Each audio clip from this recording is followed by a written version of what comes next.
요! 상시백오릅니다. 센서 수습니다. 다들 아시다시피 현재 이스라엘은 가자지구에 대한 대규모 지상군 투입을 결정하면서 가자지구를 그야말로 묵사발로 만들고 있습니다. 당장 가자지구 내에 있는 건물 중 92%가 모두 파괴 및 손상을 입었다고 하니까요. 가자지구를 아예 평탄화하려고 하는 모습을 보입니다. 그런 상황 속에서 유럽이 이스라엘의 행동에 제동을 걸기 시작했는데요. 오늘은 이 내용 좀 보겠습니다. 우선 시작하기에 앞서서 아주 간략하게 이스라엘이 뭘 하고 있는지부터 보자고요. 제 영상을 꾸준히 보셨다면 아시겠지만요. 현재 이스라엘은 가자지구에 대한 대규모 지상군을 투입한 상태입니다. 5개 사단을 지금 투입하고 있고 매일매일 공습을 하면서 그야말로 가자지구에 사람이 살 수 없게끔 평탄하는 모습입니다. 기도원의 전체라고 불리는 작전인데요. 작전은 총 3단계로 진행이 된다고 합니다. 일단 가자지구 전역에 수만 명의 지상군을 투입하여 대대적인 공세를 펼치고요. 이후에 가자지구를 완전히 점령하는 것이 최종 목표라고 합니다. 이스라엘은 군사작전과 동시에 주민 대피령을 내려서 200만여 명의 가자지구 주민 전원을 최남단 라파 인근으로 피난을 보내는 것을 유도하는 게 목표라고 하는데요. 라파 일대 곳곳에 검문소를 설치해서 진입은 허용하되 진출은 철저히 차단한다고 합니다. 일단 알려진 바에 의하면 이 단계까지는 모두 이루어지고 있습니다. 5개 사단이라는 대규모 병력도 투입이 되었고 대피령도 선포되어서 현재 가자지구 주민들을 모두 한 곳에 모아두고 있는 모습이죠. 그리고 이스라엘은 라파 일대로 몰린 가자지구 주민들에게 목숨은 부지할 수 있을 정도로 최소한의 식량만 제공한다는 계획인데요. 하루에 트럭 60대 분량의 식량만 가자지구에 유입시켜 자발적 이주를 유도한다고 합니다. 이후 완전히 점령을 끝낸 이스라엘은 완전히 가자지구를 점령해 통치한다고 하는데요. 물론 이것이 너무나도 잔혹합니다. 당장 유엔에서는 이러한 행동이 인종청소라고 말하기도 했을 정도니까요. 또한 하마스를 괴멸하는 것도 이번 작전의 목표인데 테러 집단의 성격을 지니고 있는 하마스를 완전히 제거하는 난제를 군사력만으로 해결한다는 게 매우 어려울 것이라고 평가하는 경우도 많습니다. 무엇보다도 군사작전의 확대로 인하여 오히려 긴장만 고조될 가능성이 높기도 하며 가자지구 주민들의 대규모 이주 등으로 인하여 민간인에 대한 인도주의적 피해만 키울 것이라는 평가도 지배적이죠. 무엇보다도 이스라엘의 군사작전 확대는 곧 이란을 자극할 우려가 크기 때문에 중동 정세를 더 불안정하게 만들 수 있다고 예상하기도 합니다. 그렇다 보니 이스라엘이 브레이크 없이 계속해서 공격만 하다 보니까 유럽이 결국 참다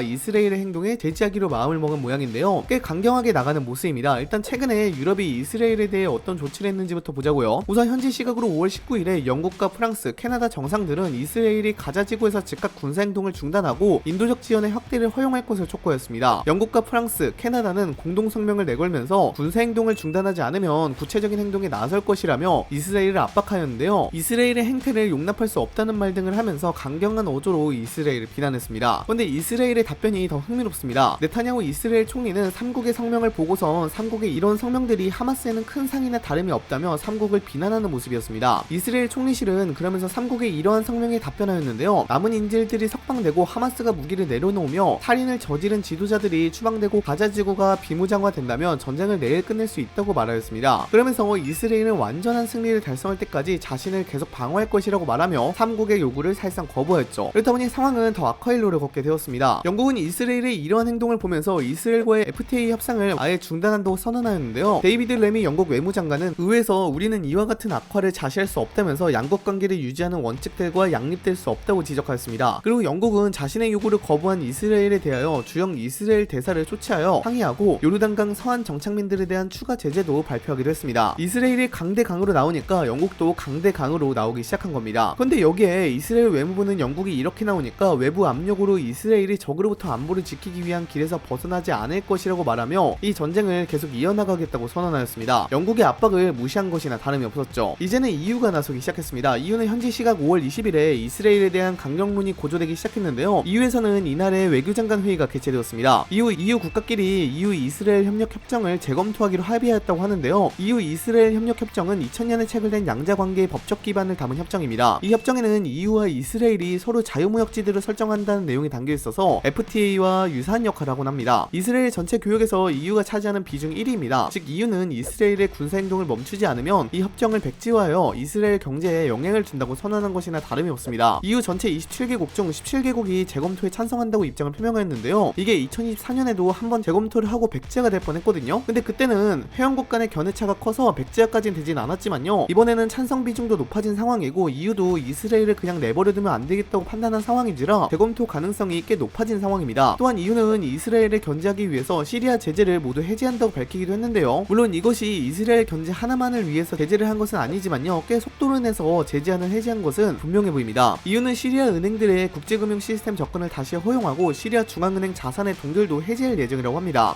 그리고 시리아가 다시 정상 외교를 펼칠 수 있도록 도와줄 방침이라고 하는데요. 이는 분명히 이스라엘 입장에서는 악재로 작용할 겁니다. 시리아에 강력한 중앙정부가 들어선다는 것이고 이는 그대로 이스라엘 입장에서 입장에서는 위협으로 작용할 수 있으니까요. EU가 다방면으로 이스라엘을 압박하고 있는 모습입니다. 또한 호세 알바레스 스페인 외교부 장관은 EU 차원에서 이스라엘을 압박을 위한 외교적 조치를 활용해야 하며 네타냐후 이스라엘 총리를 직접 제재하는 것도 검토해야 한다고 주장하기도 했습니다. 그리고 스페인의 경우에는 이스라엘에 대한 무기 수출 금지를 승인하기도 했죠. 마리아 말메르 스테네르가드 스웨덴 외무장관도 가자 지구에서 분명한 개선이 보이지 않고 있는 만큼 강경한 목소리를 내야 한다면서 이스라엘 장관들에 대한 EU 차원의 제재도 추진해야 한다고 강경하게 말했습니다. 하지만 이스라엘은 이에 아랑곳하지 않고 계속해서 가자 지구를 공격하고 있는 모습입니다. 예비군 복무기간은 8개월 더 연장하기도 했고요. 계속해서 공습을 가하면서 하마스가 제거될 때까지 전쟁을 안 끝낸다고 선언했고요. 아마도 EU 국가들이 이스라엘에 대한 경제 제재를 단행하여도 이스라엘은 계속해서 전쟁을 이어나갈 것으로 보이는데요. 당장 미국이 전쟁하지 말라고 압박해도 이를 무시하고 있으니 EU가 압박한들 콧방귀나 끼지 않을까 싶습니다. EU가 이렇게까지 이스라엘에 대한 압박을 가하는 이유는 간단합니다. 이스라엘이 선을 넘어도 한참 넘었다고 판단했기에 압박을 가하는 것입니다. 이 전쟁의 시작은 하마스의 무자비한 테러로 시작했다는 것은 여러분들도 잘 아시는 사실일 겁니다. 그런데 EU가 보기에는 이 복수가 어느 정도 끝이 났다고 판단한 모양입니다. 하마스의 주요 간부들은 싹 다 죽었거든요. 높든 낮든 웬만한 간부들은 진짜로 다 죽었습니다. 그런데도 계속해서 가자 지구에 대한 공격을 진행하는 것은 부적절하다고 본 모양입니다. 실제로 네타냐후 총리의 경우에는 이스라엘의 이익을 위해서 전쟁을 일으킨다기보다는 사익을 위해서 전쟁을 더 일으키는 모습이 더 보입니다. 최근에 네타냐후 총리는 정치적으로 큰 위기에 빠진 상황이었는데요. 당장 카타르에서 945억을 받았다는 의혹이 터지는 바람에 네타냐후 총리는 정치적 위기를 겪기도 했습니다. 그런데 외부와 전쟁이 일어나니까 그 의혹이 쏙 하고 늘어버렸죠. 전쟁이 정치의 연장선이라고 하지만 사람의 생명이 자지우지되는 전쟁을 도구로 자꾸 쓰다 보니 EU는 결국 참다 이스라엘에 대한 압박을 거세게 하기 시작한 것입니다. 무엇보다도 이스라엘이 인도주의적이지 않은 모습도 많이 보여주고 있는데요. 현재 이스라엘은 가자 지구에 대한 봉쇄를 11주째 진행하고 있습니다. 가자 지구의 특성상 외부에서 물품이 들어오지 않으면 공급 부족으로 인해 큰 피해가 발생합니다. 당장 가자 지구 인구의 50만 명 정도가 기아에 직면하고 있다고 유엔이 밝힌 바가 있기도 한데요. 미국이 계속해서 압박해서 물자 트럭은 들여보내라고 압박하니까요. 이스라엘은 유엔 구호 트럭 93대 정도를 가자 지구 내로 진입시켰습니다. 그런데 이스라엘군은 보안상의 이유로 트럭에 물품을 배포하지 못하게 했어요. 유엔에 따르면 가자 지구 내 기아 문제를 해결하려면 하루에 500대 정도의 트럭이 들어가야 한다고 추산했는데요. 그것에도 훨씬 못 미치는 양이었습니다. 그런데 그것마저도 배포를 못하고 있고요. 정말로 가자 지구 주민들을 다 굶겨 죽일 생각인 것 같기도 합니다. 그래서 EU 국가들이 이스라엘을 압박하기 시작한 것입니다. 유럽과 이스라엘 사이의 갈등은 이제 단순한 외교 충돌을 넘어서 국제질서 재편의 기로로 이어지고 있습니다. 거기다가 최근에는 이스라엘이 이란을 공습한다는 보도도 나오고 있어서 중동 정세가 크게 요동칠 것 같습니다. 아마도 EU는 이스라엘에 대한 경제 제재 조치를 조만간 단행하지 않을까 싶습니다. 그게 약한 조치든 강한 조치든 경제 제재는 진행할 것 같아요. 하지만 그런데도 이스라엘도 가자 지구를 완전히 점령하지 않는 이상 이 전쟁을 끝낼 생각은 없어 보입니다. 이 결말은 어떻게 끝을 맺을까요? 여러분들의 생각도 궁금합니다. 댓글로 적어주시기 바랍니다.